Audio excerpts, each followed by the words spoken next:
This is David Vogel from Badger Bevs. And this is Jillian Vose from Badger Bevs. And you're listening to Ingredient Insiders.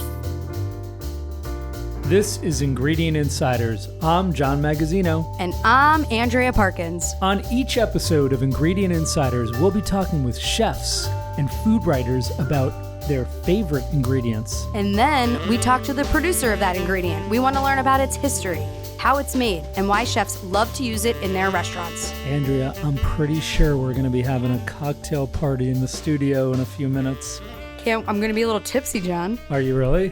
Are you a cocktail drinker? Yeah, I am. I'm definitely more of a spirit drinker probably than anything else. Spirit drinker. Yes. Got it. We'll be joined by David Vogel and Jillian Vose of Badger Bevs, which is a brand new premium cocktail mixer company.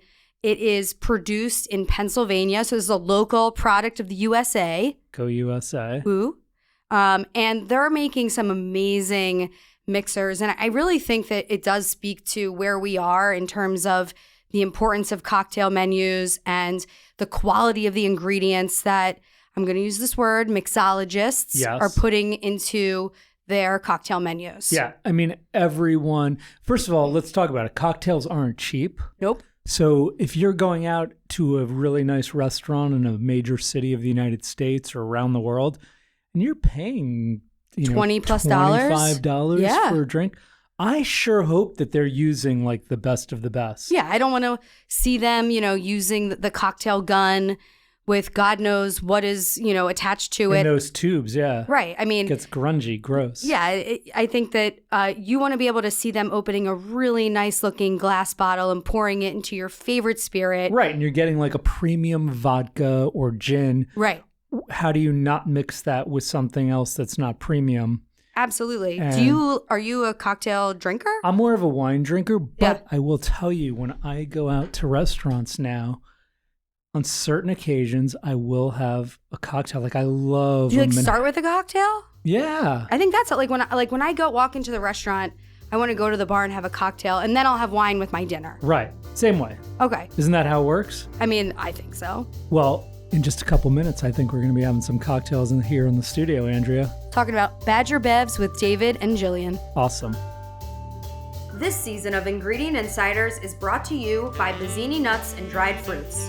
Picture this: plump, juicy dried fruits bursting with natural sweetness, perfectly complemented by the rich, nutty crunch of Bazzini's premium nuts. From almonds to pistachios and everything in between, each batch is meticulously sourced and expertly crafted to ensure unparalleled quality and flavor. Whether you're whipping up a gourmet salad, creating a show-stopping dessert, or crafting a savory masterpiece, Bazzini Nuts and Dried Fruit add the extra layer of texture and taste that sets your dishes apart. Plus, they're packed with wholesome goodness, making them not only delicious, but also nutritious. So fellow chefs, why settle for anything less than extraordinary? Elevate your creations with Bazzini Nuts and Dried Fruit and let your culinary imagination run wild. Your taste buds, your guests will thank you for it. Exceptional quality, value, and taste, Bazzini Nuts. After years of development and countless tastings, Badger Bevs' unparalleled taste has finally arrived. Old world class meets the fierceness and unrelenting nature of the Badger. Made with the world's best all-natural flavors in this collection of high-end cocktail mixers. Proudly produced in the USA and designed for the most discerning palates, Badger Bevs tonic water, club soda, ginger beer, ginger ale, and sparkling grapefruit are designed to be mixed with your favorite top-shelf spirit, but can also be enjoyed on their own. For an elevated experience, choose Badger Bevs, raising the bar. This episode is in partnership with the Chef's Warehouse and produced by Gotham Production Studios in New York City. This is going to be a lot of fun because it's like cocktail hour. I know. We've never done this before. I'm super excited. You are excited. Should we do a cheers to start off the episode? I love that. Cheers. Cheers. And I should have looked at you. Let's do that again. Yeah, bad luck 7 years, yeah, right? Yeah. Ooh. Cheers. Cheers. Nice. Wow. That's tasty. That's really good. I love the apple. Yeah, I mean, what's great? I want to try yours. You can spruce up any, especially like a vodka tonic or vodka soda, gin and tonic. Try different fruits and herbs just to get a different aromatic. So that's why I chose to do a couple Gin different and garnishes. tonics. Amazing. Yeah. So we're joined today by Jillian Vose, who is the brand ambassador and owner of Badger Bev. Yeah, badass lady boss. I love it. Yes, I can't wait to talk to you about your whole history in the world of cocktails. Yes, absolutely. And then we're with David Vogel, Andrea, who's very near and dear to the Chef's Warehouse. And to Ingredient Insiders. Of course. I mean, he greenlit this whole program. Yeah. Very special to be here. So it's And very so full David circle. is the founder, CEO. It's The been a fun- Badger. everything. I am. Yeah, main- he's the head main badger. I am the honey big badger. You're the big badger. Yeah. I've been called Badger I was Boy. gonna say, my I've mom been calls called him Badger Boy. and I love Peggy for that. Yeah, it's been a lot of fun. We started the business in 2022. We launched with our friends at Chef's Warehouse last summer. Yeah. And, it's just been an amazing journey trying to elevate the cocktail world. So this badger that we're talking about is a really wonderful line of cocktail mixers. Tell us a little bit about them. Why badger? So funny. So, well, let's start from the marketing perspective first, right? So I spent a long time at a natural pet food company, Blue Buffalo. The investors who started Blue Buffalo also started Sobe Beverages. Great brand builders, entrepreneurs. So I kind of get an education from an early age in business about icon marketing, that an icon is more memorable than a name necessarily. So you think the Sobe Lizard, the Blue Buffalo, Buffalo.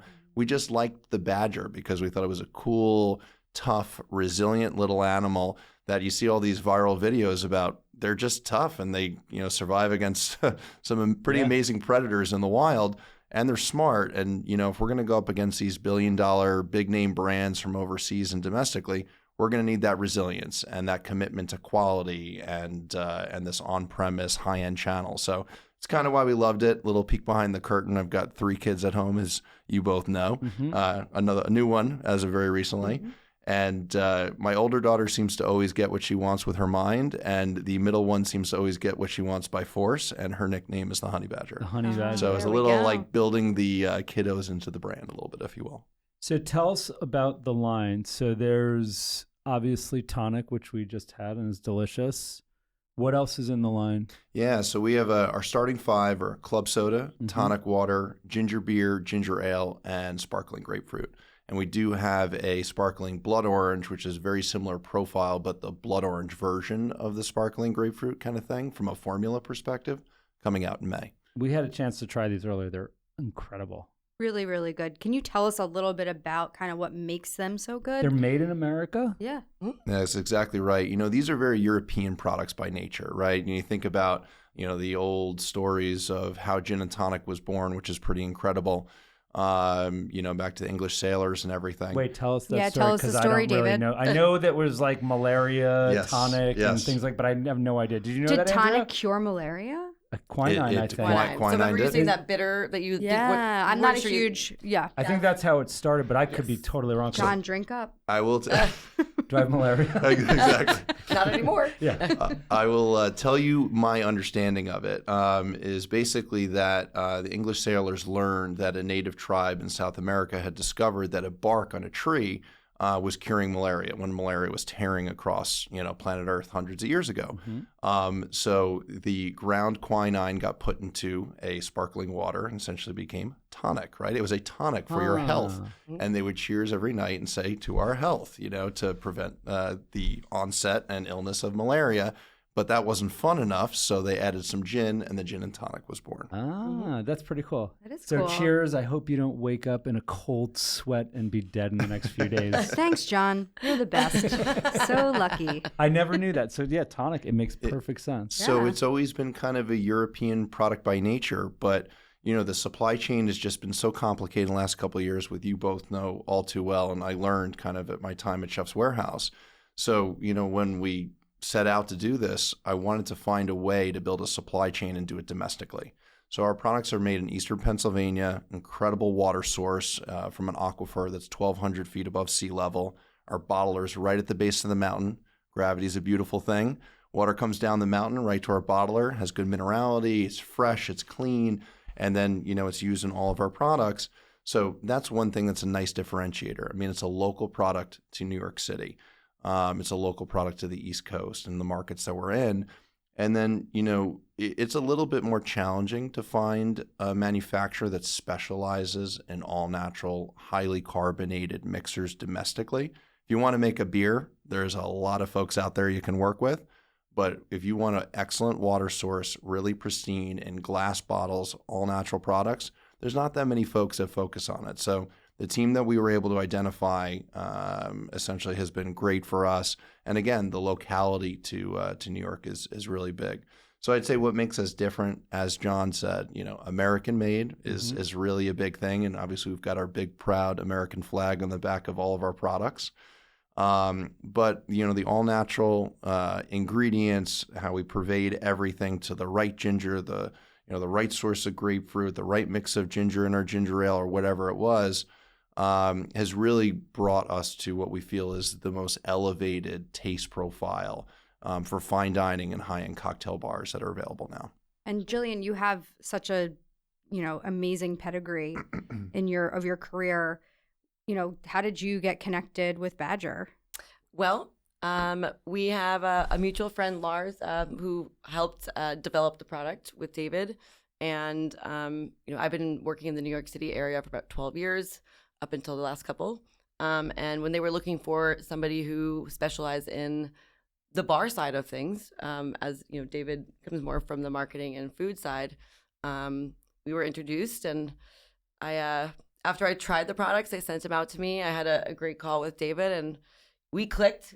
He was like, instant buddy. And I said, this is a great guy. It's a great company. And the proof is in the pudding with how good it is.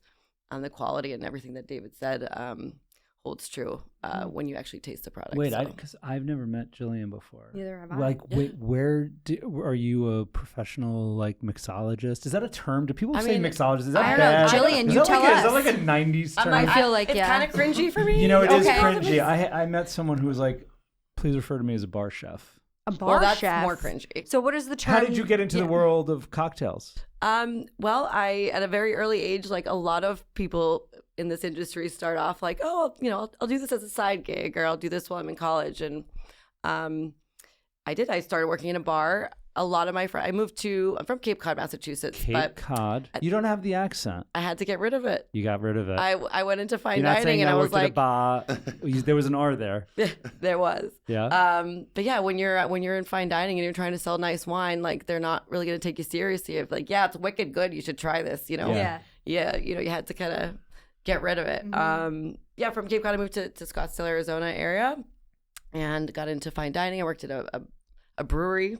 But I was 17 when I moved out there, and a lot of my friends were a little older, and they all loved this particular bar, and they went there a couple times a week, and I couldn't go out and drink, so I was like, well, if I can't go out and join them, then I might as well work at this place. So that's kind of how I thought about it, and the rest was history. I love the social aspect of being in the bar, the community, and I just never left the industry. So as the industry kind of progressed and my interests peaked and expanded into wanting to know more about beer and wine and food and service, I got into cocktails, and luckily, we're at a time where cocktails are important. People want a good quality drink wherever they go these days, and that includes mixers. So why would you want to have a great gin or a great piece of ice or any of those things, put all this care, and then use something that's about 5 parts of your cocktail? Yeah. That's not great. So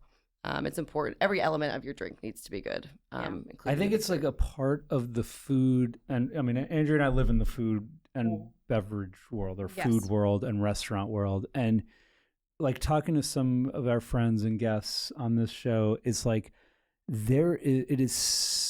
it's such a big world, the beverage industry, which we kind of know, but we're learning more about. And the importance of the ingredients that are being used. Because you grew up in Philly, I grew up in suburban New York. It's as when we would turn 21 or when we had fake IDs, we'd go into a bar and hey, I want a gin and tonic, or I want this and that. And it's you never really cared about the ingredients. There's been such a transformation. I don't know if it's just in the last 5 years, 10 years, where it's every ingredient matters. And, totally. So Whereas growing up, and I'm way older, I'm going to say this again, I'm way older than everybody in the room. But it's Hold like, on, everyone. We have to drink when cheers, John mentions his no, you have to age. drink warm gin when I say that. It was like, if you wanted whatever, it was like shitty Beefeater gin. And if you wanted tonic, it was probably Canada Dry or Schweppes. Yeah. And that was it. Yeah. And it was on a gun. Exactly. The It gun. was a gun, 100%. which is every single component. It's not just now that there's, a lot of choices of gin or vodka or tequila, whatever it is. It's down to every component, including the ice cubes. Yeah. And so it's so 100%. fascinating and so amazing. It's a great, and I'm sure a lot of our listeners who are restaurateurs and, the people directing bars are so fascinated by their field. It's just, to me, it's mind-boggling. The more I learn about it, the more I love it. Yeah. And this is just a great example of it, where you finally have an American product. Again, even if we talk about, I'll name brands like Schweppes. That's British, correct? Am I wrong? Schweppes has partnerships with Coca-Cola and Pepsi Yeah, in different markets. These are giant. It's They're huge. It's They're huge. Coca-Cola, Yeah. right? So not that there's anything wrong with Coca-Cola, but like if you want a premium, like selected type of ingredient, I don't see why wouldn't everybody be using this? Obviously, it's brand new to the market. Absolutely. I think it's the world became so used to the gun, right? And I think there was a lot of people, they want, I want this type of alcohol. And then it was topped with the gun. Now I think there's this awareness that every step does matter. So when you see somebody open a Badger Bev, it's going to be good. And our palates are also that much better. Like if you get a well drink today, Yuck. like if you go somewhere and you don't specify what it is, all of a sudden I take a sip and I'm like, Yeah. and I'm not a snob, but I'm like, ooh, this is not. I'm a snob. Yeah. I'm like, Yeah. I'm not drinking this. Like, Yeah, I'm not going to 100%. put this into my body. And it's not. They're typically in these nice places. They're not inexpensive drinks either. I have a friend who has 4 restaurants in Manhattan, and he's tried various mixers throughout the years, and beautiful restaurants, right? And he tried different things, and he would get drinks sent back. And I think that's where, to your point, people are more focused on what ingredients, the quality, taste profile, and I really do think the pandemic played a role. And, when we were all at chefs, right, we saw the home baker, the home, chef, trying to recreate that steakhouse experience. All that sourdough. Yeah. Exactly. I A ton do of it. sourdough. Yeah. So the home bartender was a thing too. So I think that only accelerated what was already taking place. But back to my friend that owns the restaurants, having something like this isn't even a choice for him because he's got a beautiful menu, a great chef.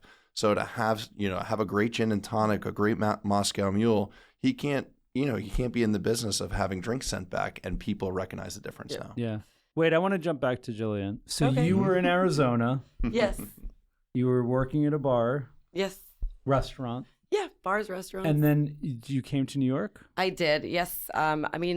What brought you here? I was looking to get into the bar world. I wanted something that kind of hit a ceiling at that point. You're talking 2009. Now you go back to Arizona, it's like booming and it's growing. Sure. It's great. I love it. But I really wanted a challenge. Here you're reading the books and you're seeing what's going on in the world. And like anybody, if you can make it in New York, you can make it anywhere. Yeah. I just... more opportunity, basically. And I dove in, I moved here, and, I went to Bar 5 Day, which is like a really intensive course in spirits and mixology. I hate that word. But that allowed me to meet a lot of people that are very prominent people in this industry, and I got a great job, and the rest is history. So I've worked at some great places here in the city over the last 12 years. What are some of those places? Well, I opened up Maison Premier in I love Brooklyn. Maison Premier. Me too. Oysters and Oysters, all yes. of that. Yep. So I was on the opening team for that. Have you ever been there, I Andrea? haven't. It's amazing. It's great. It's Closed briefly. Yes, it did for a couple months, I think. Can you eat but- oysters on your diet, John? Yes. We could go. Although they have Will they boil a you level of vegetables? salinity that we'll talk about that later. But wow, Maison Premier, amazing. Yeah. Worked there for truly a little bit. amazing spot. Yeah. Yeah, one of my favorites. And then I was the head bartender at Death & Co. in New York for in the East Village Super famous. Yep. So for the cocktail program. Yep. So that's where I really, really learned to like create original cocktails and really, hone the skill of bartending. And that was my first like real management gig too. And so when you're working somewhere like Death & Co. and you're creating cocktails, are you looking to like perfect the Manhattan and the martini and the old fashioned? Or are you thinking outside the box? Like, I want to make, the Jillian Vose special, which is something that we haven't even thought of. Like, how does that work? Yes, you want to do both. Because I'm a food guy, but I'm curious to learn like that creative process. So I think it's a good idea. Just like with chef, like, if they can cook an egg, okay, I trust you to make something better than that, more interesting. So just like with being a chef, as a bartender, you have to learn your basics. You have to learn the templates. You should know how to make a great balanced Negroni, Martini, Manhattan, and Daiquiri. And then you can take the steps into getting more creative. So, little tweaks, it doesn't have to be crazy 10-bottle pickups, it could be a 4-ingredient thing that's delicious. But with a menu that, you have to create a menu that has 56, 70 plus drinks like that, it takes a team. It's not a one person show. So, everybody that works there, it's like part of their job is to be part of that creative process. If you're just starting out, like don't try to get all the way up here and make these crazy drinks with all these weird ingredients. If you don't understand how to make a simple drink and understand balance, it does matter what kind of things you're putting in. All those ingredients need to be made right, with good components and be consistent. Do you have a signature cocktail or something that you're known for or something that you always go to? I mean, just over the years, I've created a lot of drinks. I've probably created hundreds of drinks. I guess I'm most known for Irish whiskey cocktails. Yeah, that's kind of my thing. Do you have a liquor that's like what's your liquor? You know what Do you my have liquor a liquor? is. Come on. I know what your liquor is. Cheap red wine? Yeah, yellowtail. Yeah. Oh boy. Love it. Listen, and I am not ashamed by Tito's. Oh, okay. I didn't know. I know like there's probably a lot vodka? of people. Yeah, I'm a Tito's drinker. Yeah. Just straight up, neat. I like on the rocks? Tito's on the rocks with extra lime. That's your thing. That's my thing. Like you're going out. I'm going out. That's just I don't know what okay. But I mean I also like mixers that that's typically my drink. What about you? Me, I love my new thing. Well, you're a wine guy. No, yeah, I love wine, but I do love I love a cocktail. Okay. And to your point, they have, again, I'm not a snob. Maybe I am a snob, and I keep saying John Magazzino, you are I like a snob. things that are like well balanced. That's I love a Negroni when it's right. And I love a Manhattan. Totally. I love a dirty martini. I've never had a martini in my life. No one ever believes me when I say that. Because I don't know what it is. I just never, that savory idea of like too savory, I just don't. Yeah, but now you can get like, I don't want to say a sweet martini, but they have, lychee martini. I live with, Lauren is her favorite drink in the world is a dry martini. Yeah. Like that's her like desert island. I've never had one. Maybe I've had a sip of one in my life, which is strange. Jillian, will you make John I was like, a martini? I want to step in here. Yeah. No, please do. So there's like a lot of people like, and when people were making not great cocktails and you saw the list of drinks, right? Everything was a martini. The lychee martini. Yeah. Everything was a teeny. The espresso thing is a big thing now, right? Oh yeah, chocolate martini. Yes. Yeah, those are not martinis. They're just cocktails. Yeah. A martini is, it's supposed to be gin with dry vermouth and orange bitters and lemon oil or a lemon twist or an olive. That's a martini. There's no other martini. Really? With vermouth. Okay. And it's everybody likes their Manhattans different or their old fashions different. Like I typically like 2 ounces of gin, something classic like Ford's or Beefeater. I mean, Beefeater is good actually. Yeah. Okay. But yeah, something like a London Dry classic gin, with a dry vermouth. That's not been sitting open on the back shelf, dusty, like that's been refrigerated and it's fresh. And orange bitters. It's very simple. So when 2 to 1 parts and a dash of bitters, and that's a martini. Wait, I want to interrupt your interrupting. No. Okay, because I have something to say. So I order typically like a Tito's dirty martini. Right. And what is that then? People know what that is. Of course. So you're just not getting vermouth. You're just getting a bunch of olive brine and vodka. And It's a they're vodka making martini. But when I But make you it said at home, gin. I do vermouth. I Great, do I'm Tito's happy vermouth and about olive that. juice. But you also said that gin was the Gin is the OG. True. Gin is the original martini. Of Got course, these days people have, things have evolved and changed, and people are going to order what they want. And you should, give the people what they want. And people are putting pickle juice and all sorts of weird things and martinis. I want to revise my answer now that I think about it. John, now that my you brain's can go opening now. up. So you know what I'm thinking also, and you just came back from the Caribbean. Yep. Like I'm also drinking kind of like weather related. Yes. So 100%. Yeah. I had a pina colada in Aruba. Oh my Are God, you kidding? so good. Like, come on. Rum punch. Yeah, rum punch. Rum punch. Dark and stormy. Yes. There's a time when like I feel like that's a great drink, and that actually let's talk about ginger beer, ginger ale for a sec, or ginger beer. Ginger beer. We got a ginger ale. What is the difference between ginger ale and ginger beer? It's a great question, John. Yeah. So I always kind of joke that ginger beer is like the big brother or big sister to ginger ale because ginger ale is a little bit sweeter. It's a little bit more balanced between sweet, citrus, the ginger ale first, and that spiciness that you get with ginger. The ginger beer is more robust. You can even see the color difference, right? I mean, look at the color difference. So if you want like a nice, so the color difference. So ginger ale, from what I'm seeing, is almost like an olive greeny type color. Yep. Whereas the ginger beer is like a clouded, more opaque, ivory, opaque color. Yeah, and for both of these, but particularly the ginger beer, we wanted the experience to be like you're cutting fresh ginger at a high-end Asian food restaurant. The smell, the taste, ginger in every form, and it's so good. I mean, even as a non-mixer, just as something to settle the stomach or good for the digestive tract or whatever else, ginger is just really good for you. Yeah. So if you taste the ginger ale, what you'll get is we use 2 gingers in there, an Asian ginger and Nigerian ginger. And those deliver this balanced, sweet but spicy, little touch of spice on the palate. Then you try the ginger beer after. Okay. You're going to get more of that full palate spice experience. Exactly. Yeah. And we got to throw some gin in there. I know. It's also like you get a more texture too. So Andrea's drinking. You just had the ginger ale. Yeah. And now you're really about good. to try the ginger beer. It wasn't super sweet. Yeah. Smell it. Yeah. It'll get spicier on the nose too. I just love that ginger smell.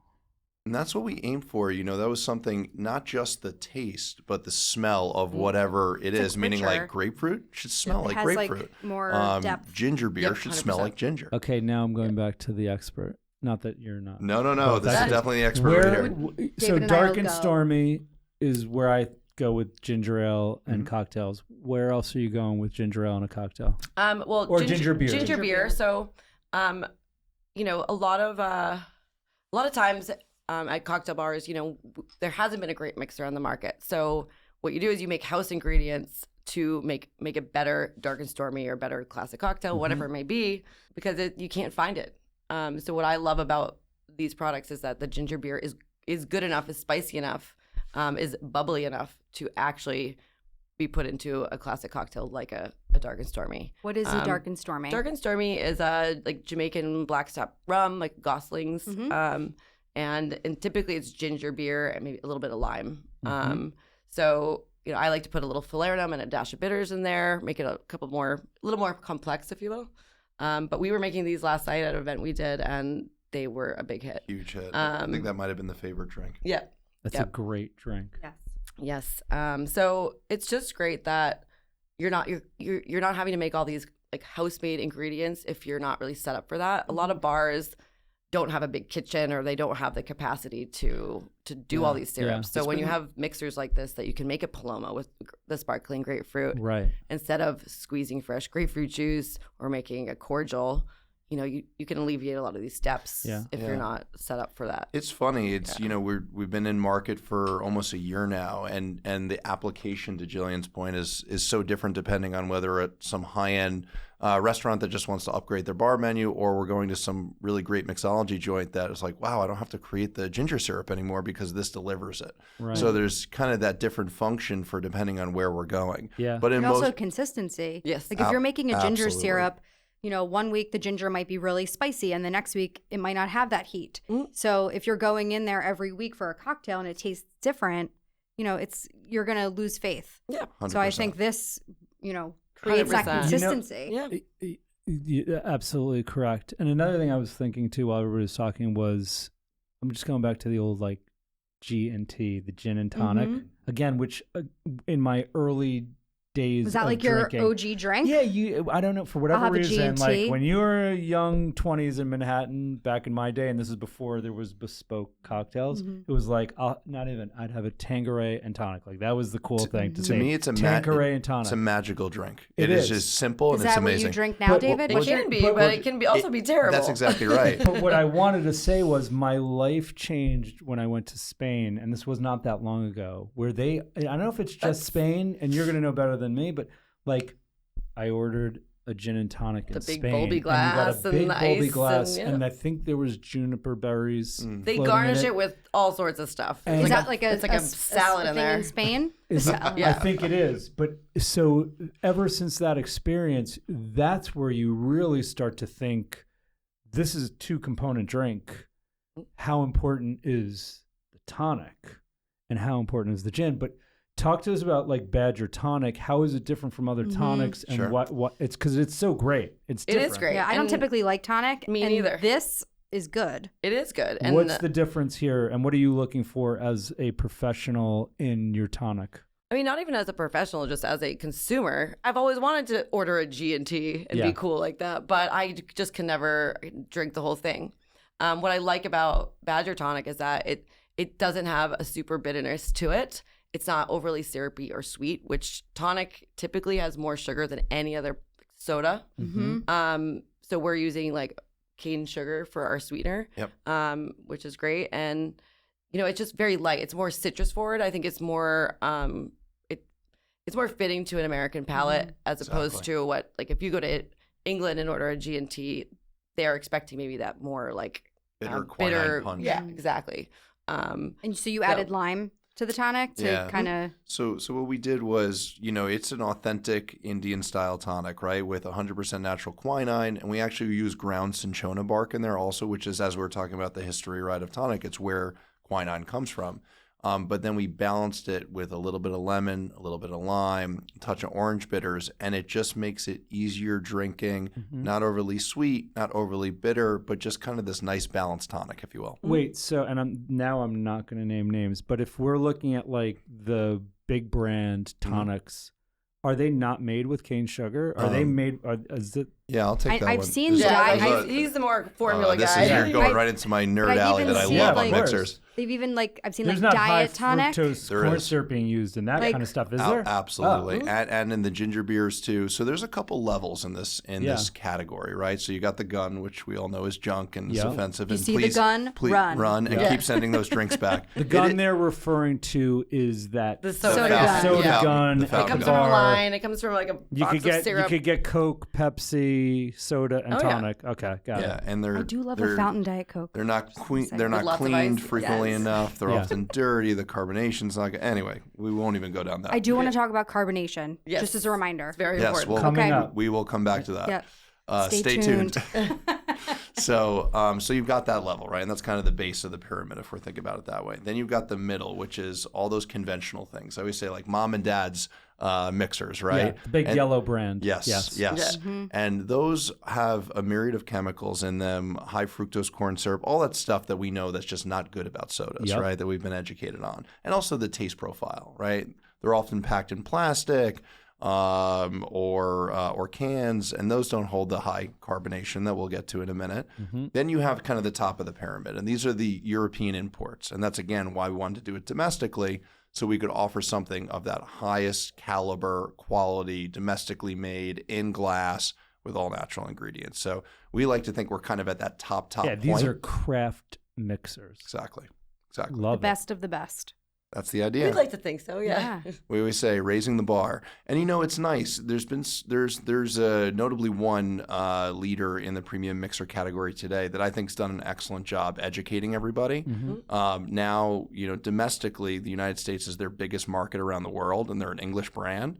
And I love that because the education around a higher quality product, I think, is excellent. And now that we can introduce Badger, people already have their mindset to something good. And if we can introduce something even better, it's wonderful. Yeah. They're looking for it. They care about what they're putting in their bodies.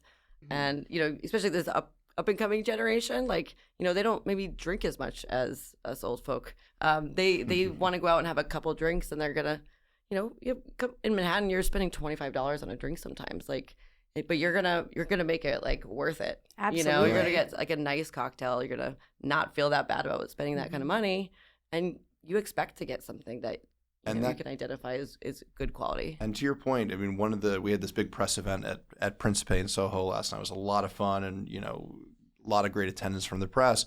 One of the biggest questions I got was for the sober curious crowd and the folks who don't want to commit to alcohol or transition away.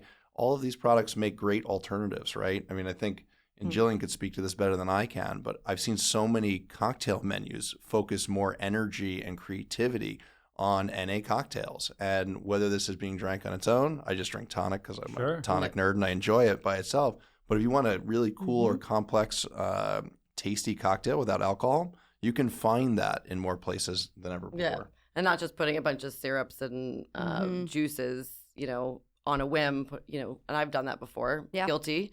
But yeah, you're going into cocktails and people expect, especially for like a cocktail bar or like a high-end restaurant, you should have at least a couple NA options or have your drinks be able to be made NA.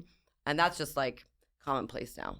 Oh, yeah, absolutely. I went to a restaurant in Center City, Philadelphia a couple weeks ago, and I haven't been drinking as much. And I said, do you have any mocktails? And they were like, oh, yes, absolutely. Here's our list right here. And one of them was actually your sparkling grapefruit. I love that. Cool. Oh, yeah, that's great. Cool. It was at Mishmish. That's in, so good to hear because Philly. we just got down there. Yeah. That's exciting. Yeah, so I thought that was kind of cool. So where can we find Badger today?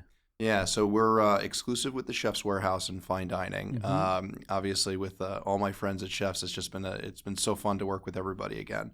And then we have a liquor partner that helps us get into liquor stores and things like that. We want the home bartender to be able to recreate these kind of experiences, right? And their name is Opeachy. But through Chef's Warehouse, we're available right now in New York Metro, so all the suburbs around the city, and obviously New York, then also New England. Through Sid Wainer and Chef's Warehouse up there. Then you bop down to D.C. and Baltimore and Southern Jersey and Philadelphia. We're there as well. And then Florida. Awesome. We're heading west. So, in the next couple months, we'll be out in Chicago. And then we're heading out to L.A., San Francisco, and some of the big culinary markets. So exciting. Yeah. It's been Congratulations, you two. This is, thank you. Absolutely amazing. Couldn't do it without our friends at CW. It's been fun. Yep. Yeah, it's great having a distribution that's like already set up in these great cities. And it was one of those things where in the time I was at Chefs, I really kind of learned that there was an opportunity here. So the fact that this is supporting our partners to build out this category and introduce really the highest line of mixers into restaurants that are deserving of that level of quality. It's just a fun partnership that I think everybody wins together. Absolutely. I think there was definitely a need for this domestically, so that you're here I think is great. You said Blood Orange is that next? It's up next. Mid-May we're going to produce it. That sparkling grapefruit was produced 2 weeks ago. It was at production. It was great to see it. The whole place smelled like grapefruit. It was really fun. And yeah, the Blood Orange is very similar from a formulation perspective. It's just got that deeper red. We'll have a nice maroon crown on top. And I'm a Blood Orange nerd. I love a good bitter, sweet, citrusy Blood Orange. I love that you mentioned that part about the lid, because that's one thing that stands out about each of these bottles. Is you saw it as soon as we saw the packaging. There's a different color to each lid, which I imagine as working behind the bar and maybe the lighting's not perfect, that exactly what you're pulling out, what you're opening 100%. Up just by the color of that lid. Yeah. So cool and very smart.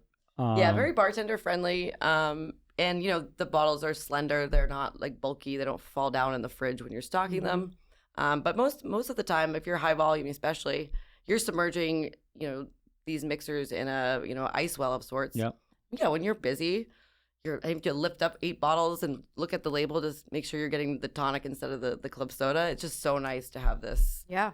I mean, I'm almost very begs me to ask the question, like, if you're a restaurant or bar or hotel or country club in the United States, why would you use anything but an American-made premium product? I don't know. It's a great question. It's a great question. I think it's a no-brainer for everybody listening. Yeah, I mean, I would immediately They're get rid of so the gun good. and order Badger. I mean, to me, it's no-brainer. It's one that we feel just one, conversation at a time. And as you all know, it's an up and down the street meeting after meeting, and it's a product you have to taste and experience. But it's nice to be able to obviously support local and be able to put something on the menu that's kind of fine dining, country clubs, high-end caterers, boutique hotel exclusive, right? Because for us, the Walmart and Targets is just that's not in our vision for this.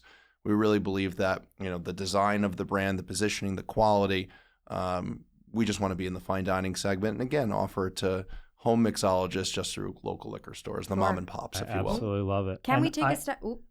Sorry, John. Go ahead, Andrea. I did want to talk about the carbonation because let's do it. in researching for this conversation, I wanted to educate myself a little bit, and I didn't realize how important carbonation was to a mixer, and what carbonation does for a cocktail. So can you 100%. walk us through that? Why don't you lead, and then I'll jump in, because I will do all the nerdy stuff, but Jillian has great perspective from the bar expert perspective.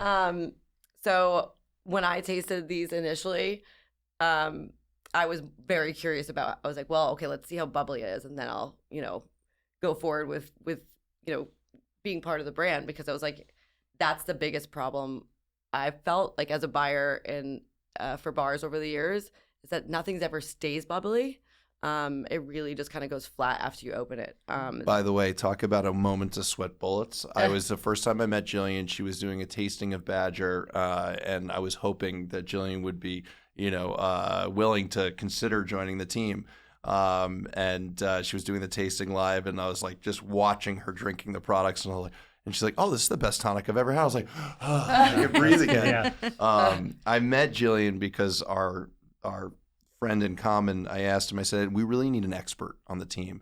And I said, "Who's the best bartender you've ever worked with?" He's like, "Hands down, Jillian Vose." So anyway, with that little side story, please continue on bubbles. But yeah, so that's always my biggest concern when getting a mixer. Obviously, the quality of the taste has to be, of grapefruit or whatever flavor it is. But the bubbles, like, they have to last. And we've done tests where you let it sit for a half an hour or whatever. Once the mixer hits ice and alcohol, it already loses some of its effervescence. So it really has to be as bubbly as possible. And that there's certain club sodas or mineral water that just isn't good for cocktails because the bubbles are too big, and they dissipate faster. Yeah. So little bubbles. Like fizzy bubbles is what you're really looking for. Can you monitor that when you're making it? Like, can you say I want smaller bubbles or larger ones? So it's sorry to interrupt you. Oh no. It's very cool science that again I've just totally gone down the ultra nerd path on, because first of all, the vessel means a lot, right? So a can can only hold so much carbonation, plastic can only hold so much carbonation, and your maximum carb is really in these kind of heavy duty glass bottles. So a lot of brands, of course, have introduced it for convenience for airlines and beach service and all that stuff we get. And at some point, we will probably do a can, never plastic. But we really wanted to step best foot forward from a carbonation perspective.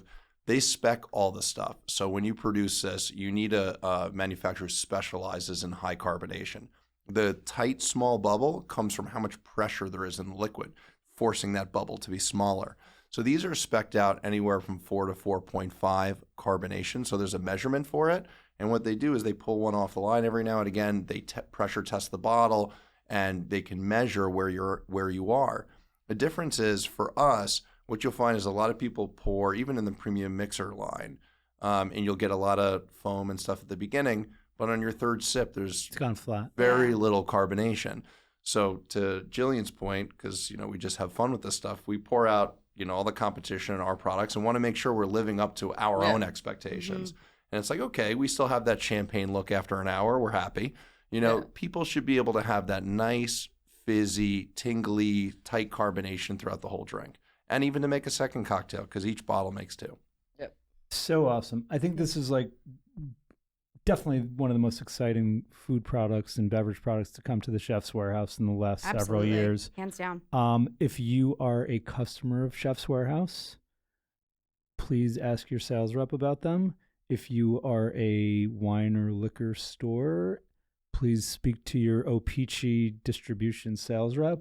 These are, I mean, I'm smelling the ginger from across the table. Like, it's making me crazy. It's so good. Yeah. I'm so excited. I'm so happy for you guys. Congratulations on this. It's not often that we see something that's like new and better and has all the right attributes to be a great product. So thank you. Yeah. Thank you. so Thanks for much. having us. Thanks for having us. This has been so much fun. And this is extra special for me because I remember when you both were building this and it was super exciting and now you have this huge following. I think it's really neat. So thanks for having us. All right, let's pound some cocktails, Andrea. Let's do it. Cheers. Right. Cheers, guys. Thank you. Thanks for listening to this episode of Ingredient Insiders. Follow us on Instagram at Ingredient Insiders. You can find the products we discussed on today's episode at chefswarehouse.com or at your favorite specialty retailer.